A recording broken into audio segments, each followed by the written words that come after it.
Coming up on Philosophy Talk. This is HBC News. Philosophy and pop culture. A right-to-die debate is heating up in Colorado, where Kenny McCormick's feeding tube has been removed by his BFF.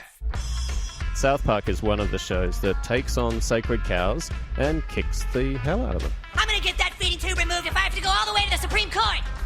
Cartman! Kenny's BFF says that Kenny didn't want to be kept alive artificially. The courts have determined we must obey his wish. Popular culture is something that people are already interested in, so you don't have to get them interested in that. Our guest is Richard Hanley from the University of Delaware. It's mostly a sneak attack. I don't really care underneath how well the pop culture itself presents the issues. I'm more interested in the truth. What truth? There is no spoon. Is Kenny today's Christ figure? Philosophy and pop culture. Coming up on Philosophy Talk after the news.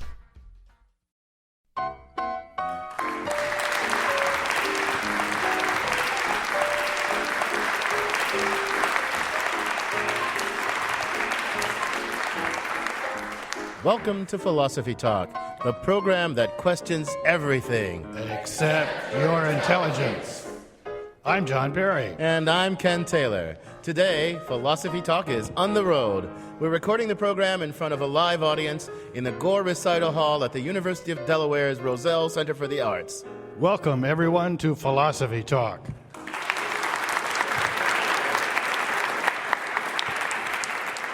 Yes, we're on the road again, but wherever we record the program, our thinking originates at Philosopher's Corner on the Stanford campus. Our topic today is philosophy and pop culture. Hey, Ken, isn't that a bit of an oxymoron? Philosophy is high culture, about as high culture as you can get. But, John, philosophy is making real inroads into pop culture. There's a whole series of books on philosophy and pop culture, covering topics like hip-hop and philosophy, Star Trek and philosophy, Monty Python and philosophy, the Atkins diet and philosophy, even South Park and philosophy.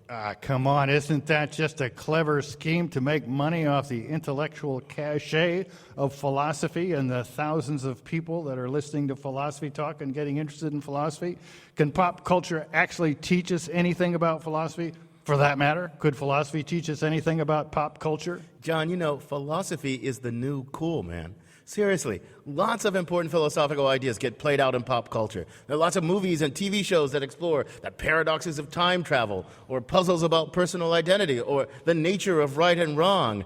Take the Matrix movies, for example. At the core of those movies, there's a really famous philosophical thought experiment. That would be the problem of the brain in the vat. How do you know that you aren't a brain suspended in a vat full of liquid in a laboratory and wired to a computer that's feeding you your current experiences? How do you know you're not? Hundreds of amazingly dull and detailed articles have been written in the philosophy journals about just that question. Yeah, and this movie is really about that question. But you know, it's not just these puzzles and paradoxes. It's also the philosophical attitude that's made its way into popular culture. I mean, we like to say that our program, for example, is the program that questions everything except your intelligence. But there's a TV show that embodies the same questioning spirit. Guess what it is? Probably The Daily Show with Jon Stewart. His skeptical, questioning attitude enables him to see through intellectual fraud and pretense. Well, that's a good guess, but I was actually thinking of a show that's a little less highbrow than The Daily Show, with a much harder edge, and is done in, well, frankly, quite poor taste. Poorer taste than The Daily Show? Now, what could that be? Well, that would be South Park. Stan, Cartman, Kyle, and Kenny jointly embody a deeply philosophical spirit. I mean, they're the kind of guys who aren't afraid to label BS when they see it, no matter who they have to offend in so doing, no matter how uncomfortable it makes us to listen or watch. That's the very soul of philosophy, man. Refusing to be taken in by fraud and pretense, refusing to comfort even the tormented and the afflicted. Good Lord, Ken. South Park is philosophy? They not only question BS, they pick it up in their hands and throw it at each other. Do you really believe that's where the future of philosophy lies? Well, Oh, I don't know. I can't say I'm a real big fan of South Park, but our guest, Richard Hanley, is. I mean, he's an expert on philosophy and pop culture in general, and philosophy and South Park in particular. I mean, he actually founded the discipline of philosophy and pop culture, I think you could say. He'll be joining us in a little bit. Wow, a discipline founder joining us. That's thrilling. I'm going to ask him, what's going on here? Is it really philosophy going to benefit from popular culture, or is he just trying to make a quick buck? And in our second segment, we'll take a less cynical turn and dig into some examples of philosophical ideas and attitudes showing up in pop culture, from South Park to The Matrix, from Monty Python to Lord of the Rings. And after that, we will look closely at an age-old area of pop culture's engagement with philosophy, namely the puzzles and paradoxes of time travel. How has philosophy dealt with them, and how have they been dealt with in science fiction? But first, our roving philosophical reporter, Zoe Corneely, looks at philosophy in other pop culture quarters. She files this report. Steve Gimbel is a professor of philosophy at Gettysburg College. But before he embarked on that career, he spent several years doing what many misfit youth before him had done. He followed the Grateful Dead. It really was a laboratory for social experimentation, alternative ways of living, and no matter how weird you were, there was somebody who was weirder. Trucking, got my chips cashed in, keep trucking. Gimbel didn't abandon his rebellious spirit when he got tenure. He's the author of The Grateful Dead and Philosophy, Getting High-Minded About Love and Hate. That's hate like the street in San Francisco. The book manages to attach philosophy to various aspects of the Dead's lyrics and lifestyle. One chapter looks at the song Lady with a Fan. Eyes alight with glowing hair, all the fancy paint says fair. She takes her fan and throws it in the lion's den. In the story, you've got a storyteller who tells the story of a beautiful woman with a fan that gets thrown into a lion's den. And she challenges two men. Whoever comes out with the fan, I will marry. And one realizes this is dangerous, I could really get hurt, this is stupid, and opts against. The other embraces the danger, comes out, and ends up with the woman. And the question then, the storyteller, as the song goes, makes no choice. You decide who was wise. That's how it stands today. You decide if he was wise. That question then is, it clearly is a larger allegory for how to live. And you get these concerns about how it is that we go about making our choices on a day-to-day basis. At times, it seems like the authors are using the Grateful Dead as a vehicle or even an excuse to talk about philosophical concepts that already exist. But Gimbel insists there's something philosophical about the very essence of the Dead. He says whenever norms are being challenged, there's philosophy to be done. Philosophy really is sort of the CSI of the intellectual world. It's not until everything is suddenly burned down, until there's a body. Suddenly it's like, uh-oh. Get the philosophers. What just happened? And now for something completely different. Another book in the same vein is Monty Python and Philosophy. Nudge, nudge, think, think. Gary Hardcastle from Bloomsburg University co-edited that volume. He says not all pop culture lends itself to philosophical analysis. But with Monty Python, it's just an afternoon's work with a cup of coffee, and it all falls out pretty quickly. He says that's because a lot of Monty Python's comedy overtly deals with problems that analytic philosophers struggle with. There's a skit where Michael Palin plays a hijacker in a plane, and you see the cockpit in the plane, and in comes from the back Michael Palin, and what he says is, "All right, don't anybody move." But right away, he and all the people in the cockpit, they all question whether or not that's possible. In fact, they all together began to talk about, well, what counts as movement exactly? I mean, one couldn't, for example, stop one's insides from moving. No, right? Good point. Good point. The very fact that the plane is continuously vibrating means that we're all moving to a certain extent. And we're all moving our lips, aren't we? Yes, absolutely. And the whole skit is an analysis of the word move, what it means to move, in such a way that nobody moves is true, and yet, of course, other things happen. And it is very much, if you open up Wittgenstein or a number of philosophers, particularly from ordinary language philosophy, what they're doing looks a lot like the Monty Python skit.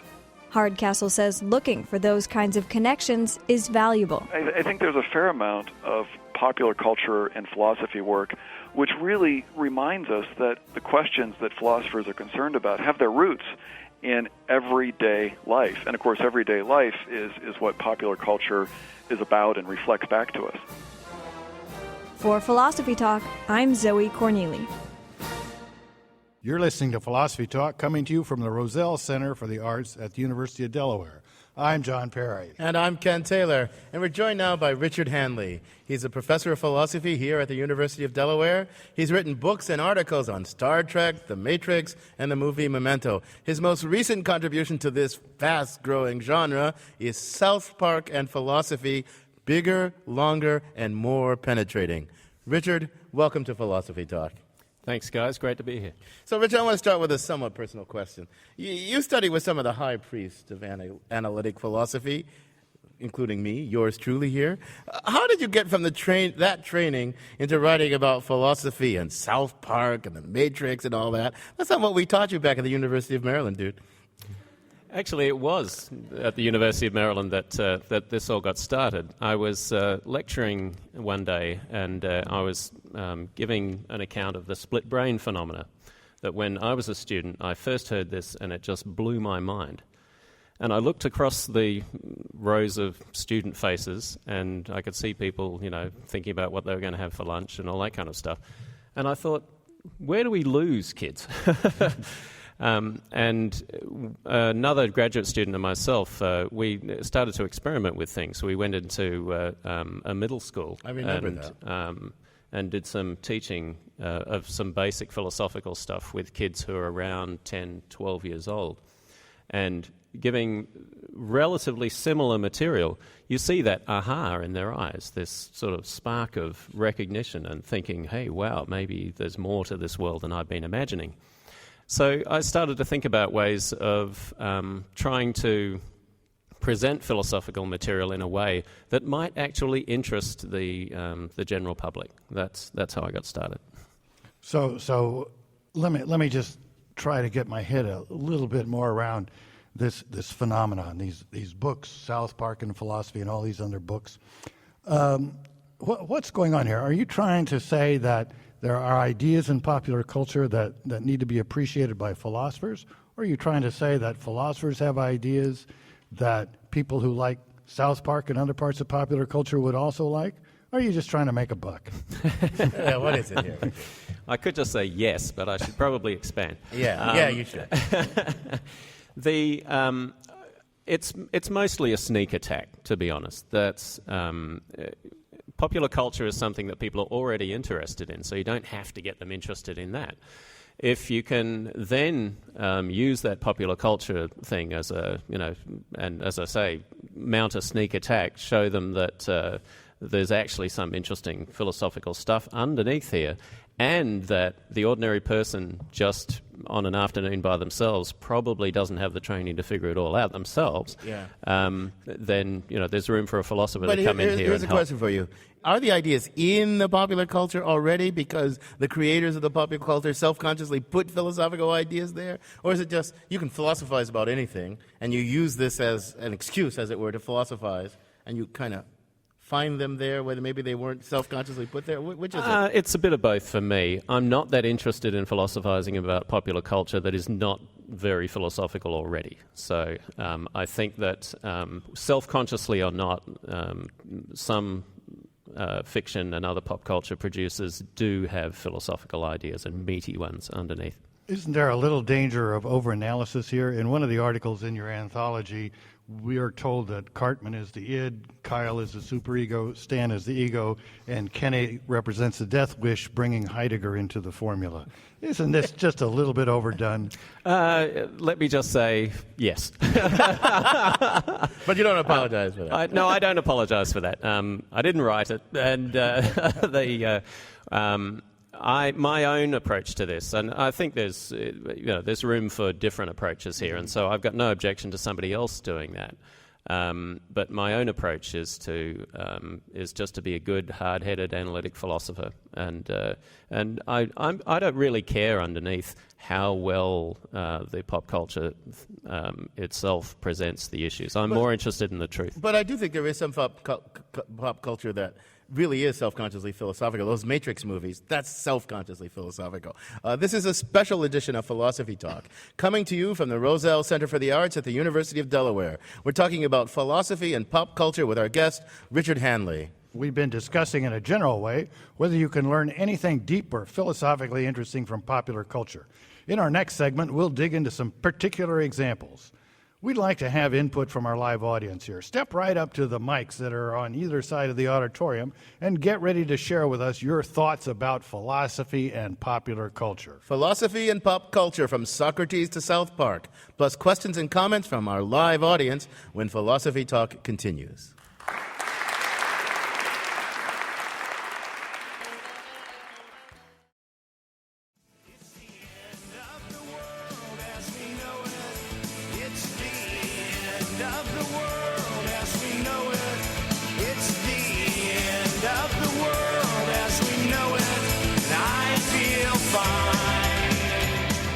Does popular culture really spell the end of civilization as we know it?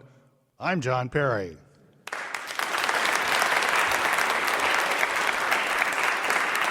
And I'm Ken Taylor. This is Philosophy Talk, and we're talking about popular culture. Our guest is Richard Hanley, author of Philosophy and South Park, Bigger, Longer, and More Penetrating. We're in the Gore Recital Hall at the University of Delaware's Center for the Arts. We're in front of a live audience.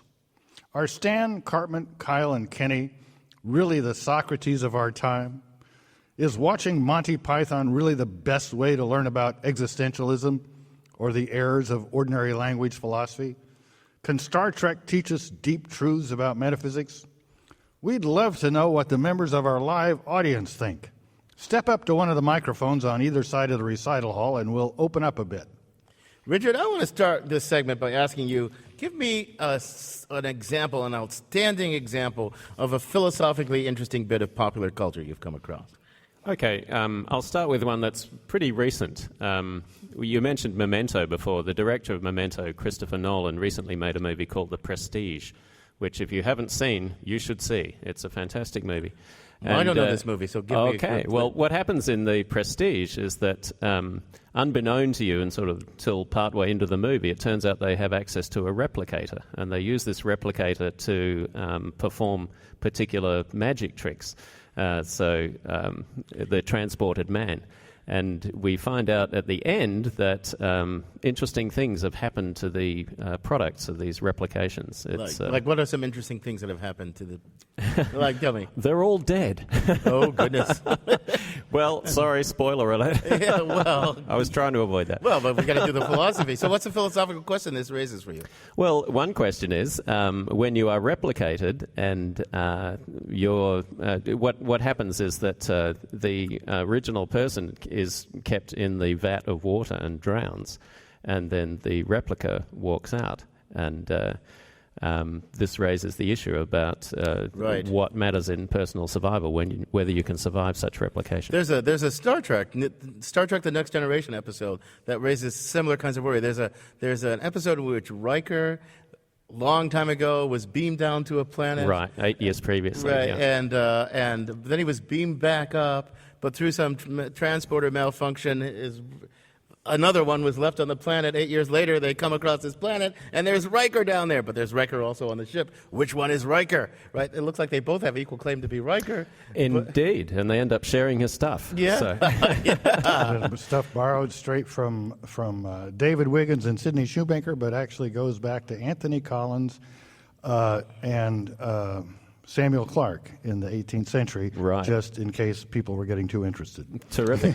And there's also a later Star Trek episode where they do a fusion in the transporter as well, where two people are combined in the transporter into one. So these... Go ahead. I was going to say, but Richard, I mean, these are kind of metaphysical, and we're going to get in a while into time travel. Before we get too metaphysical, let me ask you about the political.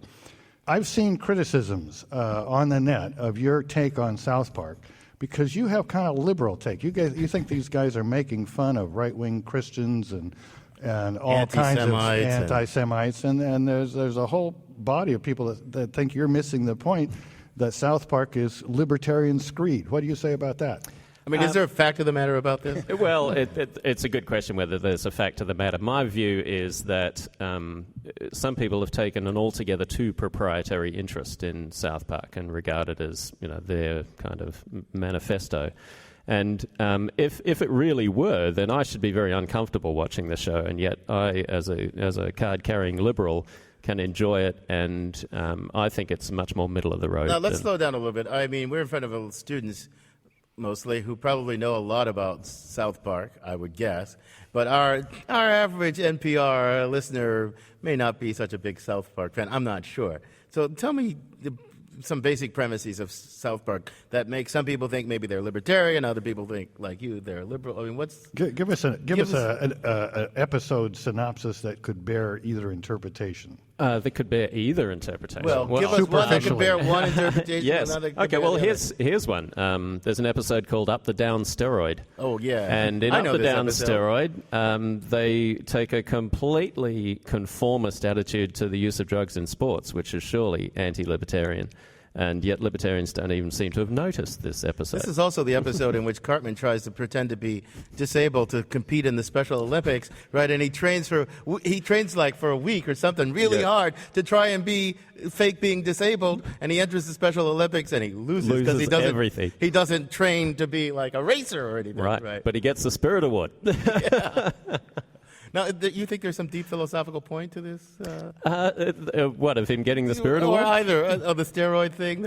Well, yeah. I mean, as somebody who's interested in the political system that we occupy, I think that most of our attitudes to drugs are just irrational. And I think I agree with that. South Park demonstrates that irrationality? I think it does very well when it comes to regular drugs, but badly in the case of drugs and sports. That's my view. But a lot of South Park episodes do kind of skewer liberalism and liberals like Gore. And some people. liberals ought to be skewered. I mean,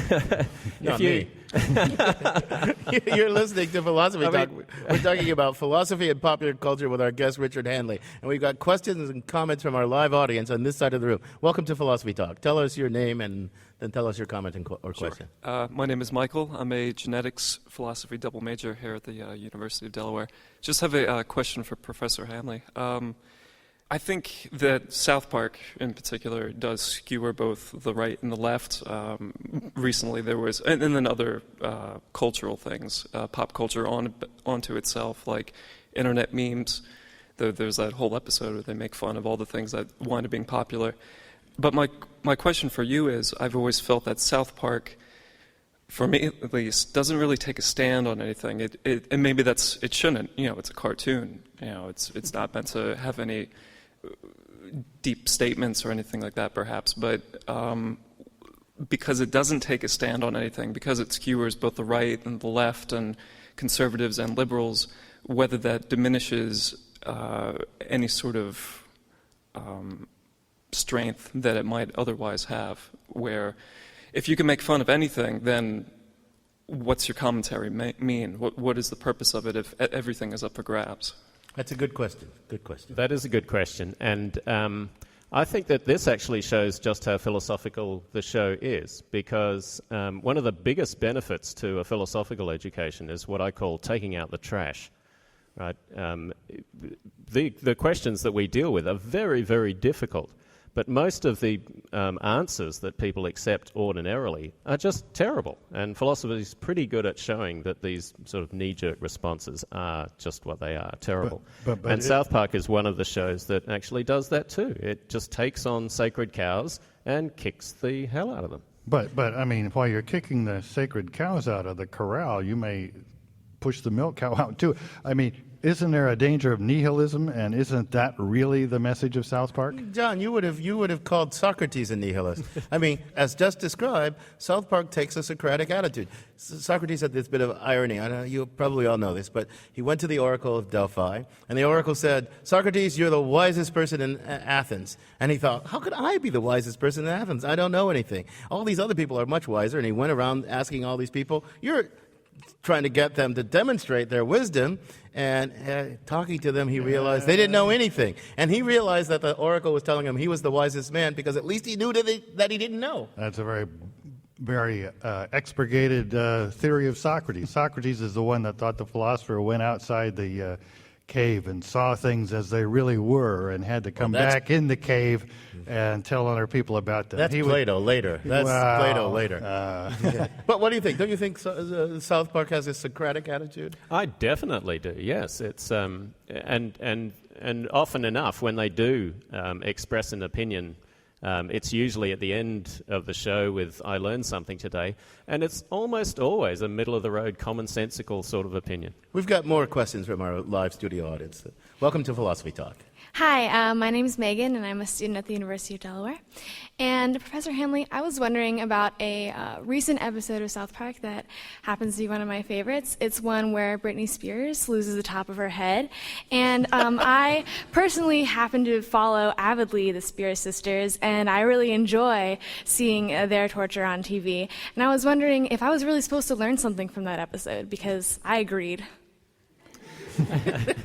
That's a good question, and on balance, there isn't a great deal of deep philosophical learning to be gotten out of an episode like that. What I do like is just what you like about it. Once again, it's just going as far as it's possible to go in showing up the extremes of our behavior, right? So we are ridiculously obsessed with certain people. And even when they get the tops of their heads shot off.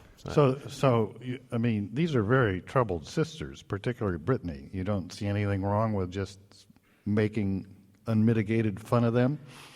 That's a good question. I think if you make your living out of being a public person, then there are limits to the complaints that you can make about being made a public spectacle of. I don't think it means anything goes, but they're children. I mean, what, is she 23 years old? Not much older than these young people That's out not here? a child anymore, but that's the full age of majority. But I want to ask you a more general question.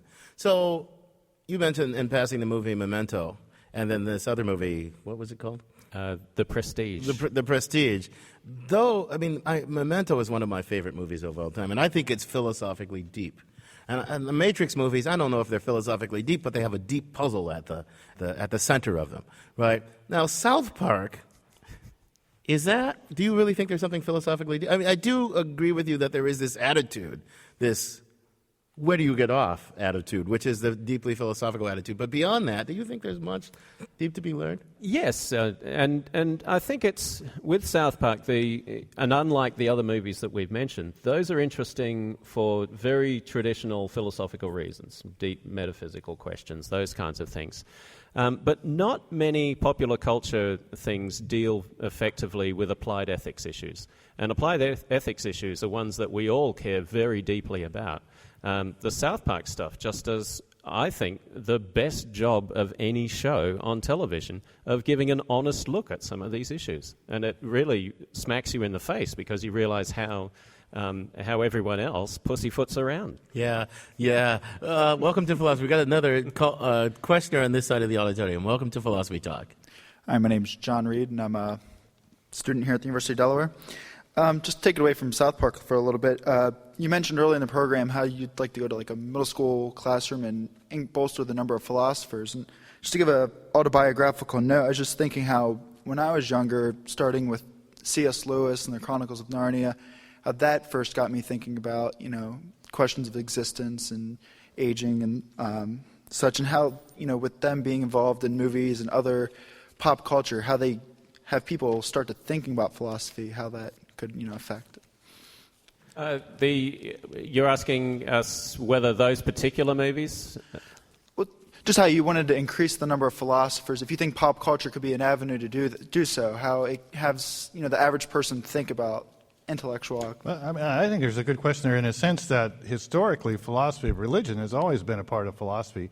And in a way, a lot of that is popular culture. The Bible is popular culture. C.S. Lewis was definitely connecting with the part. Now, it's not the same skeptical audience that South Park is aimed at, but it's in a way, it's the same premise. What do you think, Richard?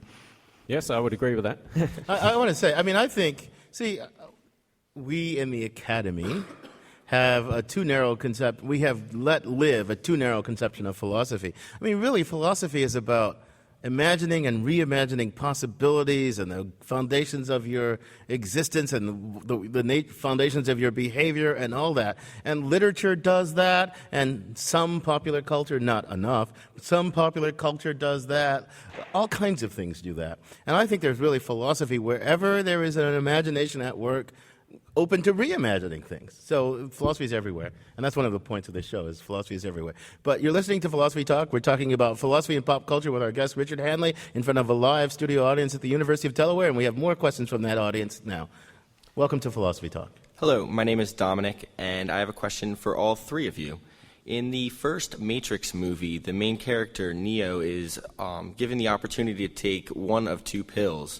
And one pill, he goes to sleep and forgets that he ever learned of this alternate universe or alternate reality. And the other pill, he becomes awakened or enlightened. Which pill would you take? No. Which pill would you take, Richard? You're our expert guest. Yeah. I think we're supposed to think, of course, we'd want to be enlightened and learn the truth and live an authentic life.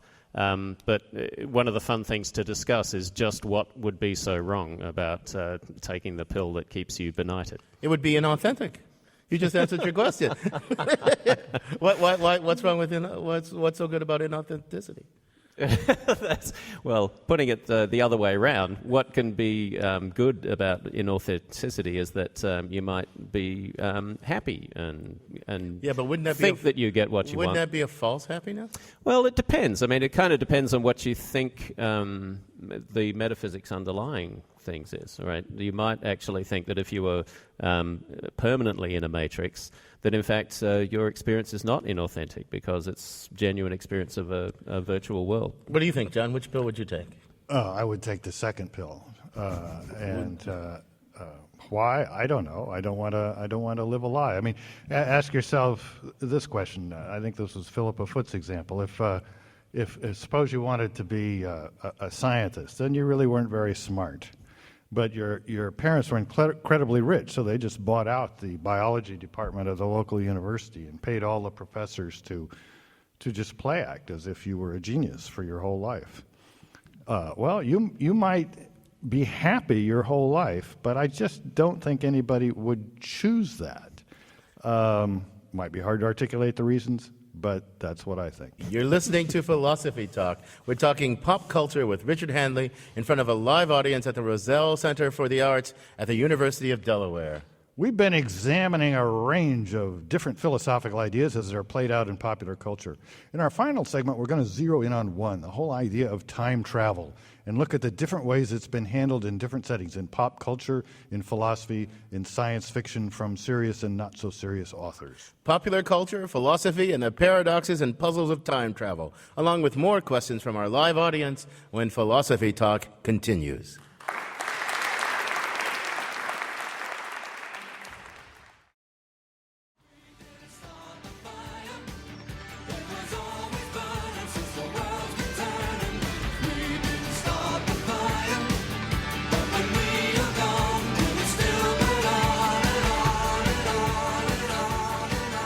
A time-traveling trip through pop culture. Does that sound like fun, or would it be a nightmare? I'm John Perry. This is Philosophy Talk, the program that questions everything. Except your intelligence. I'm Ken Taylor. We're here at the University of Delaware talking pop culture with Richard Hanley in front of a live audience. And we've got more questions from that live audience. Welcome to Philosophy Talk. Hello, my name is Brendan. I'm a philosophy major here at the university.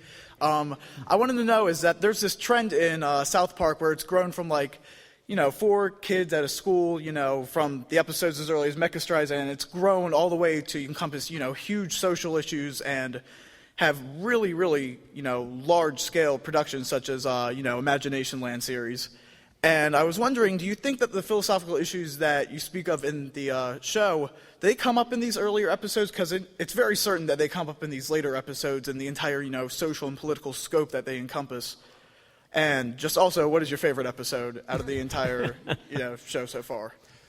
I'll start with the second one first. I think on balance, Best Friends Forever is my favorite episode because it was so timely. Almost as soon as Terry Schiavo's feeding tube was removed, the episode was on the air. Okay, for those who are not in the know, what is this Best Friends Forever about? Best Friends Forever has Kenny hovering between life and death as a vegetable, a tomato. And there are just some terrific plot points. For instance, God wants Kenny dead, but the Republicans and others are keeping him alive, and mainly because of Cartman. And it's just a terrific twist on the usual. And this was debate. at the time that the Republicans were insisting that Terry Schiavo be kept alive, right? Okay, and in answer to his other question. And the other one. That's honestly the kind of survey of the popular culture item that I'm less interested in from a philosophical perspective. But from the point of view of a fan, I find the early season episodes a little harder to watch than the later stuff. They were just finding their feet. We've got one more question on this side of the auditorium. Welcome to Philosophy Talk. Thank you. My name's Emily. I'm also a student at the University of Delaware and a student in Professor Hanley's class. So my question is for you. I've read the South Park book, and I'll say in his defense, it has opened my eyes to philosophy like nothing else has and made me want to go further with it. But my question is about Memento. It's one of my favorite movies, but I always thought it was just like a science fiction action movie about retrograde amnesia. I don't understand what it has to do with philosophy, and I was wondering if you could explain that. I'll try to do it briefly. That might not be easy, but I started using Memento in my time travel class just to demonstrate what it might be like from a psychological perspective, living life backwards compared with everybody else. So that's my main interest in it. And philosophers worry about persistence through time, and a very common answer to how people persist through time is the psychological view, that by having connections of memory and such like, that's how you persist as a person. And a really problematic psychology like Leonard's in Memento right. Leonard makes it difficult. Leonard but it's not just about time travel. I can see how you can get that angle on it, but it's also about personal identity, because Leonard has no long-term memories. Everything is constantly new to him, but he has this trick to try to give himself long-term memories, but it doesn't really work because he doesn't remember writing the stuff down. And there's a theory about what makes a person the same person over time. When some past experiences count as experiences of this person who is here now, when I can remember having them, right? And if memory is interrupted, the continuity of the self is interrupted. And then there's this whole thing about the self being constructed, because Lenny has this narrative of himself, but it turns out it's a false narrative. Actually, this is one of the deepest movies from a philosophical point of view out there. So just think about your own case or any of our case. I mean, we obviously have memory for what we're doing and what we've just done and for a while back, and that comes from our own perspective. I mean, we see I see my hands in a certain position, as I lower them, there's almost a trail, like there would be, of where they have been. But now when I think back to some event yesterday or a couple years ago, I don't remember that from the perspective in which it happened. I might be able to reproduce that, but I remember it kind of, like when I think about my high school graduation, I always see it from up above. If I saw it from the perspective I had, I would see nothing but a sea of black, because I always walked around behind Henry Pangborn, who was a very large kid and came ahead of me alphabetically in high school. So there's this change of memory from the kind of memory that really ensures that you can do complicated actions without getting confused about where your hands and your mouth and your eyes are. And then there's this kind of memory that really binds together our whole life and comes in when people ask us where we grew up and what we do and so forth. And how accurate is that, and how much does it matter? So it really gets into a lot of different issues. But Richard, you mentioned that's what my article on Memento is all about. You mentioned that you used Memento in your time travel courses. Now, time travel is a thing that gets exhibited in lots of science fiction. Sometimes it strikes me they make an utter hash of it, and sometimes it's done brilliantly. I mean, can you give me examples from your vast knowledge of this and when it's done well and what it's done poorly, and what distinguishes the being done well from the done poorly? Sure.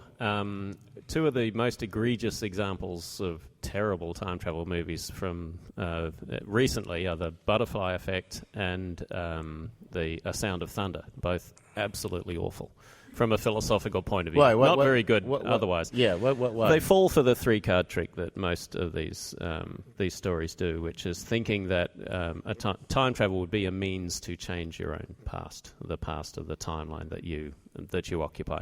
That's just a mistake. Now, on the other side of the South coin, Park guys have a time travel episode where Cartman wants a Nintendo Wii, yes. And he's going to freeze himself, and he wakes up 500 years in the future, and then he calls back to try to undo, right? So they make your favorite show makes the same. Oh yeah. I mean, this is incredibly common. I'd say I haven't done the numbers, but I'd say if you were looking to genres of time travel fiction where they don't make this kind of mistake, probably romantic fiction is the only one where they don't. Well, explain why it's a mistake, though. How about Terminator 1? Now, that's not exactly romantic fiction, but does it make this mistake? No. The But past I'm saying change. in terms of genres, that's where there they just use time travel as a device for placing someone in the past, and they're not worried about trying to change it. Terminator 1 is consistent, and so that is a good movie from this point of view. Because although it's an attempt to change the past, in fact, as it turns out, nothing changes. Well, let me ask you a question. To explain to our audience why it's a mistake to think that you can use time travel to change the past. Well, because you can't make an event that happened have never happened. That would be a contradiction. Well, suppose you believe there are alternative timelines, and an event that happens on one timeline doesn't happen on another timeline, and here you are at this point where the timeline could go to the right or it could go to the left. You go back to the point where instead of going to the right, you make it go to the left, and then nothing on the right line happens. No, wait a minute. If there are alternative timelines, they're both already there. So what have you changed? You haven't changed a thing. Well, you've traveled. Haven't you changed? Haven't you changed the one in which you might travel? You might move from your native timeline to one in which you're an immigrant, but you haven't changed that timeline either. From your experiential perspective, it might seem to you as if you've changed the past, but you haven't. But now I want to let's take Terminator 1. Is that I didn't get to tell you about my good ones. But okay. No, you tell us about your good ones. Tell us about your good ones. You mean is Terminator 1 isn't the top? Terminator top 1 of is the art? good, but again, you have this basic device of people trying to change the past. My favorite movie in this respect that gets things right is Bill and Ted's Excellent Adventure. What? So what happens in Bill and Ted's? What happens in Bill and Ted's Excellent Adventure? There are plenty of causal loops, all consistent, and at no stage do Bill and Ted ever waste any time thinking, oh, gee, I better go back and change that. All they're thinking is how to use the time machine to bring about the timeline. I'm still a little confused. I hate to admit this. I'm still a little confused, because if I believe in branching times and not a single timeline, then I grant you that in some sense, all the timelines are, in some sense, all exist in some sense. But there's an episode in Star Trek, The Next Generation, in which they hop from branch to branch to branch to branch to branch. Right. How to understand that? Can I make any sense of that? Of the hopping from branch to branch to branch? Yeah, I don't think there's any logical inconsistency there. But if you're understanding that as a way of changing the past, that's my objection. It's not a way of changing the past. Right, because all those pasts are still coexistent in some sense. Right, and one interesting question is, you said, couldn't you go and change that event on another timeline? Well, that's a deep metaphysical claim that you can change that event on another timeline. I was trying to make sense. Is it a distinct event, and why do you care about that one? A lot of science fiction seems to believe in branching time, right? And they do have this idea of hopping from branch to branch, and I'm not quite sure how to understand that on your... Right, because people think that when I change this... somehow the native to that timeline has been pushed over there. Well, you can understand it if you take the view from nowhere, and you can decide which of the branches you're going to examine at a given time. But I'm not sure, since the view from nowhere really doesn't make sense if you're talking about the actual world, I'm not sure that makes sense. But we may have lost our audience by now, so Richard, why don't you sum up this whole discussion? Yeah, sum up this whole discussion for us. Give us some concluding thoughts about I was going to give you one more good movie, okay, and that's Harry Potter 3, The Prisoner of Azkaban. which handles causal loops beautifully, shows the same series of events from two different perspectives. Tell us what a causal loop is. Fantastically. A causal loop is a chain of events which are causally connected by having normal causation, but also reverse causation, where something in the future can affect something in the past. That's correct, right. And you get a loop when these link up, so that in some sense every event on the so Harry loop Potter is has the cause something of else every to other recommend event. it. It Oh, handles absolutely. time travel. Harry Potter 3. Yes, handles indeed. I time think travel. the movie handles it better than the book. There you go. So on that note, Richard, I'm going to thank you for joining us. It's been a real pleasure. Thank you very much. Me too. Our guest has been Richard Hanley.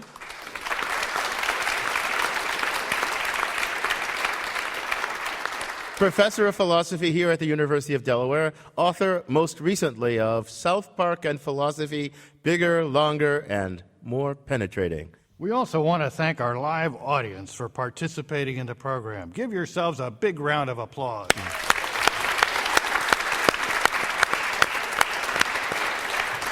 So, John, you started out kind of cynical and skeptical about this philosophy and popular culture. Did Richard Hanley win you over to the cause? Oh, Richard won me completely over to the cause. What a scintillating, bright, younger type of man. Young man, sort of youngish man, and not yet too old a man. I read quite a bit of the South Park book, and it's full of interesting philosophy. I'm still a little skeptical about the style. It seems to me, rather than the sober approach of philosophy affecting the way we think about South Park, the kind of some kind of style that's a mixture of Jerry Fodor and Kyle is taking over philosophy. I'm not sure I'm enthusiastic about that. You might think that Richard committed the mimetic fallacy or something like that. If you want to talk about something, you have to be like something. So he's got this South Park kind of vibe to his writing. But who can argue with all these bright, young, scintillating, philosophy-interested University of Delaware students he's recruited by doing this? Well, there you go. This conversation continues, as always, on our blog, theblog.philosophytalk.org, where our motto is cogito ergo blogo. I think, therefore I blog. And you can download podcasts of our program from our website as well. For the final word on pop culture, we turn to the guy on our staff who follows it and exemplifies it most closely, Ian Scholes, the 60-second philosopher. Ian Scholes. Maybe it all started when comic books went away to be replaced by graphic novels.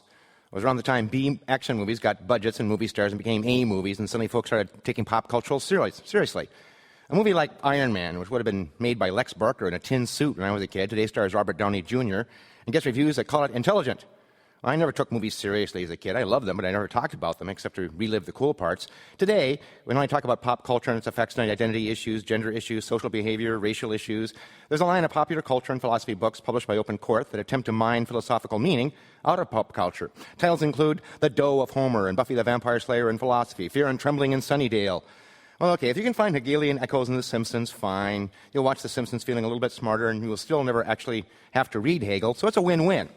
But some philosophers think this is a bad trend. It dumbs down philosophy and misrepresents or glosses over complex philosophical positions. There's a fear also that if philosophy becomes too popular, it may lose its rigor. Next thing you know, we'll have Immanuel Kant on ice. We already have the Four Dummies books, and there are thousands of books about gardening, say, or Louisiana cooking, the presence of which have had no notable effect on green thumbs or appetites. Or take the millions of self-help books out there. More coming every day. You'd think ourselves would have long been helped by now, but no. And I suspect that pop philosophy books will be the same. They'll keep on coming. At the end of the day, we still won't know a damn thing. If philosophy does want to get more popular, though, it's going to have to not just observe, but to inject itself a little more aggressively into pop culture. Why hasn't there been a philosophy professor superhero, for example? Professor Rick Thrombone, say, ethicist by day, crime fighter by night. He is Brain Man. He not only saves the world, at least ontologically, fairly often, but he also provides a postmodern spin on the mind-body problem. Is he Brain Man? Is he Professor Rick Thrombone? Whose mind is minding the store? And there will be a supervillain as well, Dr. Sophistry, Doc Soft to the fans, who relentlessly attempts to tear down the pantheon using philosophical thought experiment zombies, identical to humans in every way. So when Brain Man gets the brain signal from the Authenticity Crisis Center, he springs into action. Well, before he springs into action, first he has to satisfy a deep philosophical question. Is the brain signal really a signal? Isn't it just a signifier that needs to be combined in the brain with the signified? And whose brain? Rick Thrombone's or Brain Man's? Well, once he solves all that, believe you me, evildoers, beware. I gotta go.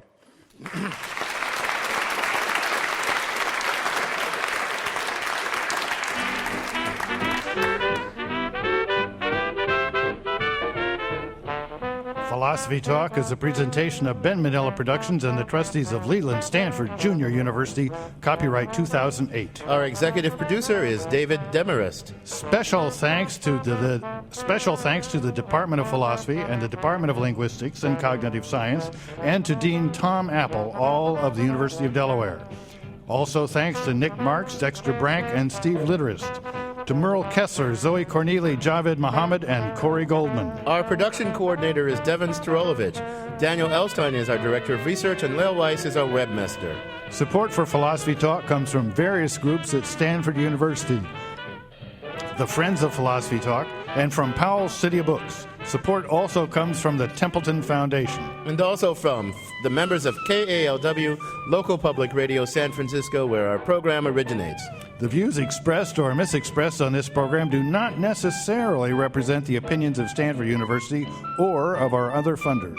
The conversation continues on our website, philosophytalk.org. I'm John Perry. And I'm Ken Taylor. Thank you for listening. And thank you for thinking.